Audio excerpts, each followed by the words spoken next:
All right, today we're jumping into something pretty wild. It's a theory, and yeah, it's definitely controversial. That takes the cold, hard logic of game theory, chess strategy, and applies it to the messy, emotional world of dating. Buckle up. So let's just start with this question right here. What if dating had a playbook? I mean, really think about that. What if finding someone wasn't just about luck or some magical chemistry, but pure, calculated strategy? What if you knew the perfect move to make in any situation? Okay, so this whole idea is called the mating table base. And to get what that means, you have to think like a chess grandmaster. In chess, a table base is basically a cheat sheet, a database of perfect, pre-calculated moves for when the game is almost over. This theory takes that exact concept and applies it to dating. It treats every interaction like a game where you don't know your opponent's hand. So, here's how we're going to break this down. First, we'll look at how a grandmaster of this game would even train their mind. Then, we'll get into the game itself, the opening moves, the mid-game with all its strategic gambits, and finally, the endgame, where the final choice is made. All right, Section 1, Forging the Strategic Mind. So, you might be asking, how in the world does someone become a grandmaster of social strategy? Well, it doesn't happen in charm school, that's for sure.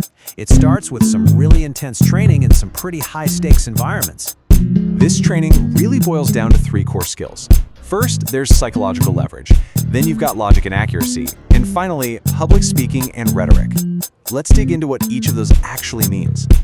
So, psychological leverage. This isn't just about being persuasive. This skill is sharpened in places that feel like a crisis. I'm talking about things like hostage negotiation simulations, or these intense global competitions, where the entire point is to gain influence and stay in control when the pressure is almost unbearable. Next up is logic and accuracy. And again, this is way more than just being book smart. We're talking about battle-tested reasoning, the kind of skill you get from something like the World University's Debating Championship, where you have to build these absolutely airtight arguments and then, switch your entire position on a dime. And the third piece of the puzzle is public speaking and rhetoric. Get this, the so-called Grandmaster would use things like VR simulators to practice. They'd put themselves in front of virtual audiences that are hostile or just plain bored and train themselves to control every single emotion. The goal? To completely eliminate any of those nervous tells that might give away what they're really thinking. Okay, so the mind is trained. It's forged like a weapon. Now the game begins. And the opening moves are all about mastering what's called multi-channel communication. It's not just what you say, it's how, when, and even where you say it. First, let's talk about chronemics, basically time dominance. The theory here is that by strategically, delaying your response to a text or a call, you signal that you're busy, that you have high value. This kind of unpredictable reward system can actually trigger a dopamine hit in the other person's brain, making them literally crave your attention. Then you have proxemics, which is all about how you use physical space. So instead of walking right up to someone, which can feel really confrontational, the Grandmaster uses what's called a side approach. It feels more collaborative, less threatening. They only turn to face you directly when it's time to make a really important move or ask a big question. And of course, there's kinesics, body language. Now, most of us have heard of mirroring someone to build rapport, right? Well, in this playbook, it's actually used as a compliance test. The Grandmaster will mirror you and then suddenly break it by leaning back. If you lean in to close that new gap, well, in their book, that's a signal that the leverage in the conversation is shifting their way. All right, the opening is over. Now we're in the mid-game. And the goal here changes completely. It's no longer about just making a good impression. Now it's all about vetting the other person, figuring out their real intentions. And this is where the strategic gambits really begin.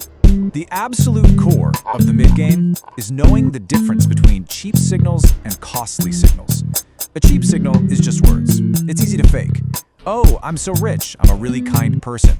Anyone can say that. A costly signal, though, that's an action that's impossible for a low-quality mate to fake. It takes real investment, like, say, a significant long-term commitment of time to a charity.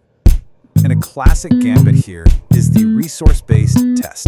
It's a 2-step move. First, the test. The Grandmaster pretends they've hit a rough patch, maybe that their money is tied up for a bit. Step 2 is the result. They just watch. If the other person's interest stays high, their interest is probably genuine. But if they bolt, well, you've just saved yourself from a massive sunk cost down the line. And this all comes back to a central philosophy, which is summed up perfectly here. The Grandmaster does not rely on luck, but on game theory. The whole interaction is seen as this ongoing game where you never have all the pieces of the puzzle. It's not about luck, it's about making the most calculated move you can. And that brings us to the end game.